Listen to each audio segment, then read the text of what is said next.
बिस्मिल्लाहिर्रहमानिर्रहीम। अस्सलाम वालेकुम। बीमारियों का इलाज और तिब नबवी सल्लल्लाहु अलैहि वसल्लम। ये बात याद रखनी चाहिए कि तिब नबवी का ताल्लुक वही से है और आम दुनियावी तरीका इलाज सिर्फ तजर्बा है। बाज़ उतबा ने ये तजर्बे को यकीन के करीब तर बनाया है, लेकिन तजर्बा हरगिज़ वही के रुतबे को नहीं पहुँच सकता। इसलिए जो शख्स तिब नबवी के ज़रिए अपने जिस्म का इलाज कराना चाहता है तो इस शख्स को चाहिए कि पहले वो अपने दिल में तिब नबवी के मुतालिक इत्तेकाद और यकीन और मुस्तहकम कर ले, क्योंकि इसके बगैर तिब नबवी से फ़ायदा हासिल ना होगा। इत्तेकाद जिस कदर मजबूत होगा इस कदर फ़ायदे हासिल होंगे। इसलिए मुसलमान को चाहिए कि बीमारियों का इलाज दवा से भी करे और दुआ से भी, ताकि सिर्फ दवा ही के भरोसे ना हो जाए। सही बात यह है कि दुआ करना भी सुन्नत है। हज़रत उसामा बिन शरीक फरमाते हैं कि एक रोज़ मैं हुज़ूर अकरम सल्लल्लाहु अलैहि वसल्लम की खिदमत में हाजिर हुआ। लोग आपसे दरियाफ्त कर रहे थे कि अगर हम बीमारियों में दवा कर लिया करें तो कुछ गुनाह तो नहीं। ये सुनकर हुज़ूर सल्लल्लाहु अलैहि वसल्लम ने फरमाया कि दुआ कर लिया करो ऐ अल्लाह के बंदो, इसलिए कि अल्लाह ने जितनी बीमारियां पैदा की है साथ ही इनकी दवा भी पैदा की है, लेकिन मर्जुल मौत इससे मुस्तस्ना है। ज़ैन में चंद अमराज और इनका इलाज और अदवाइयों का मुख्तसरन जिक्र किया जाएगा। ये इलाज और अदवाइयाँ ये तिब नबवी से माखूज़ है। तकबीर के फ़वाइद। बच्चा जब पैदा होता है तो इसके दाएं कान में अजान और बाएं कान में तकबीर कहनी चाहिए। इसकी बरकत ये है कि बच्चा मुअव्वल बसान बोलने के मर्ज से महफूज रहता है। विलादत के 7वें दिन बच्चे का अच्छा सा नाम रखो। बच्चे के बाल उतरवा कर इसके बराबर चांदी तोल कर सदका कर देना चाहिए, या 1 या 2 बकरे ज़िबा करके सदका कर दें। इस अमल का असर बच्चे की सेहत पर पड़ेगा। दूध का असर।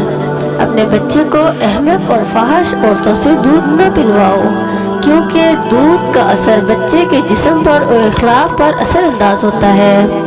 नमक के फ़वाइद। रसूलुल्लाह सल्लल्लाहु अलैहि वसल्लम ने हज़रत अली रज़ियल्लाहु अन्हु से फरमाया कि खाना नमक के साथ शुरू करना चाहिए। इसलिए 70 अमराज और बीमारियों में नमक शिफा रखी गई है, और इनमें से चंद ये है: जुनून, जज़ाम, कोड़, पेट का दर्द और दांत का दर्द वगैरह।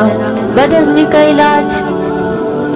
हुज़ूर सल्लल्लाहु अलैहि वसल्लम का इरशाद है कि मैं तकिया लगाकर नहीं खाता, क्योंकि तकिया लगाकर और खड़े होकर और सवारी पर बैठकर खाने से बदहज़मी हो जाती है और इसके खिलाफ अमल से खाना हजम हो जाता है और तकब्बुर भी दूर हो जाता है।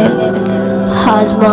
रसूलुल्लाह सल्लल्लाहु अलैहि वसल्लम ने इरशाद फरमाया, सिरका बेहतरीन सालन है, ए खुदा सिरके में बरकत अता फरमा। नेज़ आप सल्लल्लाहु अलैहि वसल्लम ने फरमाया, जिस दस्तरखान पर सब्ज़ तरकारी होती है इस जगह फरिश्ते आते हैं। नाज़रीन और सामईन, टॉपिक की तरफ मज़ीद बढ़ने से पहले अगर इस्लामिक चैनल को आपने सब्सक्राइब नहीं किया तो सब्सक्राइब कर लें, क्योंकि इस्लामिक चैनल पर आपको इस्लामी मालूमात और वज़ाइफ की वीडियोस मिलती रहती हैं। बढ़ते हैं टॉपिक की तरफ। कल्ब की कुव्वत। मसरूक कहते हैं कि मैं एक मरतबा हज़रत आयशा रज़ियल्लाहु अन्हा के पास हाजिर हुआ तो मैंने देखा कि इनके करीब एक नाबीना शख्स बैठा हुआ है।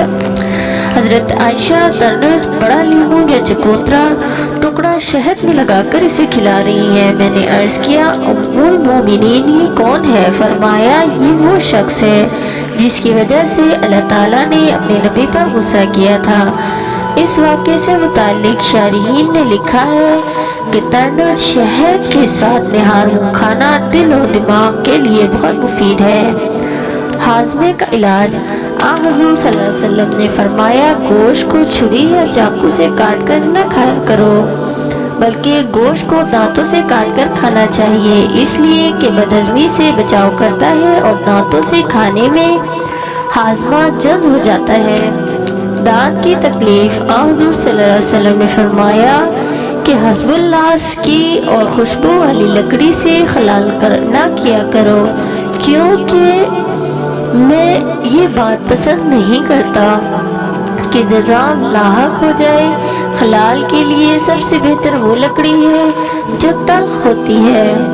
کم خوراکی رسول اللہ صلی اللہ علیہ وسلم نے فرمایا کہ پیٹ سے زیادہ بڑا برتن اور کوئی نہیں ہے۔ انسان کو چاہیے کہ جب وہ کھائے تو اس کے 3 حصے اس طرح کرے کہ ایک حصہ کھائے، ایک حصہ پانی کے لیے رکھے اور ایک حصہ سانس کی آمد و رفت کے لیے خالی چھوڑ دے۔ بسار خوری زیادہ کھانے سے بہت سے امراض پیدا ہوتے ہیں، مثلا بدہضمی اور ہیضے وغیرہ کی شکایت ہو جاتی ہے۔ اس لیے حضور صلی اللہ علیہ وسلم کو ڈکار سے سخت نفرت تھی۔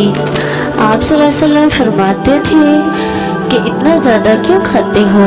بدن کی کمزوری۔ ارشاد نبی صلی اللہ علیہ وسلم ہے کہ بدن کی کمزوری دور کرنے کے لیے دودھ میں گوشت پکا کر کھایا کرو۔ نیز فرمایا گوشت تمام سالنوں کا سردار ہے۔ انجیر کے فائدے۔ حضور صلی اللہ علیہ وسلم نے فرمایا انجیر کھانے سے آدمی مرض الفالج سے محفوظ رہتا ہے۔ انجیر کھایا کرو۔ انجیر بواسیر کے لیے مفید ہے، منہ کی بدبو جاتی رہتی ہے، سر کے بال دراز کرتی ہے، طبیعت میں نرمی پیدا کرتی ہے، لطیف اور زد و ہضم ہے۔